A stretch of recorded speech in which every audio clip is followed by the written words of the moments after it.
یو سړی د یو عالمې ښځې سره واده وکړو او د واده په اوله شپه باندې دې ښځې د خپل خاوند ته وی چې زه یو عالمه یم او زما سره دا لوز دا واده او دا عهد وکړه چې موږ دواړه به د شریعت مطابق ژوند تیرو.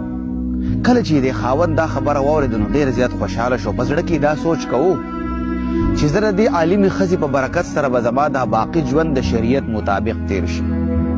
ورځې تېرېدې یو ورځ دې ښځې د خپل خاوند ته ووې چې تا زما سره دا لوز دا واده کړې وه چې موږ دواړه به د شریعت مطابق ژوند تیرو او په شریعت کې په ښځه باندې د خواښې او د سخر خدمت واجب نه دی او شریعت دام وایي چې خاوند به ښځې له بیل کور اخلي.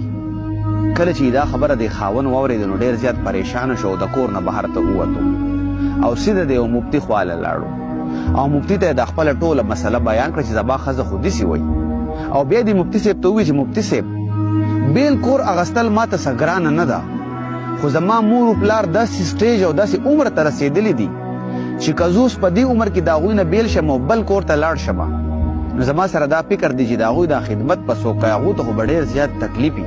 دې مفتي صاحب دې کس ته ووایي چې ښځه خو دې د شریعت مطابق بالکل ټیک خبره کوي. دې سړی دې مفتي صاحب ته ووایي چې مفتي صاحب زه د خپلې مسلې حل لپاره ستا خواله راغلی یم چې ماله د دې مسلې حل وباسه او تو ما ته وایي چې ستا ښځه ټیک وایي.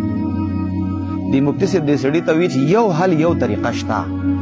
دا سړی ډېر زیات خوشحاله شو او دې مفتي صاحب ته یې وایي چې ما ته زر دا طریقه وښیه. دغې مفتي صاحب ټوله طریقه دې سړي ته وښووه. ملګرو کله چې دا سړی کور ته لاړو نو دې خپلې ښځې ته ووایي چې ښځې دا چې ما ته کومه خبره کړې وه ستا خبره بالکل ټیک وه. په شریعت کې په ښځه باندې د خواښې او د سخر خدمت واجب نه دی او شریعت دام وایي چې خاوند به ښځې له بیل کور اخلي. بالکل دا ستا حق دی خو شریعت موږ ته دام وایي چې په بچو باندې د مور پلار ډېر زیات حق وي. که په تا حق نشته نو په ما باندې ډېر زیات حق دی. نو زه به داسې کار وکړم چې تاله به بیل کور واخلم تو به په هغې کې اوسېږې او زه به دویم واده وکړم نو زما دا دویمه ښځه به زما د مور پلار سره اوسېږي او د هغوی خدمت به کوي. کله چې دې ښځې دا خبره واورېده نو ډېره زیاته حیبت زده شوه ځکه چې ښځې هر څه برداشت کولی شي خو دویمه ښځه نشي برداشت کولی.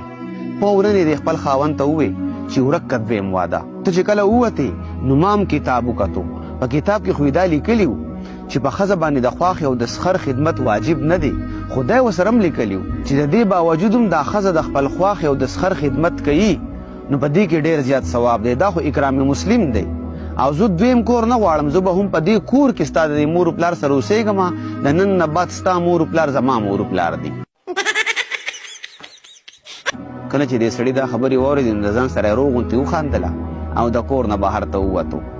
ملګرو د کهانۍ او د قصې مقصد دا دی چې کله کله وخت وباسئ او د علما کرامو سره هم کښېنئ.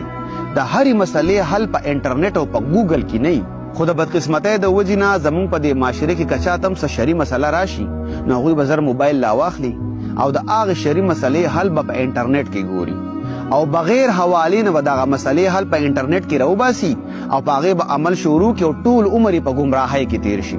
ملګرو دا انټرنیټ په خپل سر باندې دومره مه سوروئ هسې نه داسې وخت راشي چې سبا تاسو ته د علما کرامو خبره دروغ ښکاري او د انټرنیټ خبره د تاریخچه ښکاري. ډېره ډېره مننه پیغام ورسره شیر کوئ عبرتناکې قصې پیج ورسره فالو کړئ.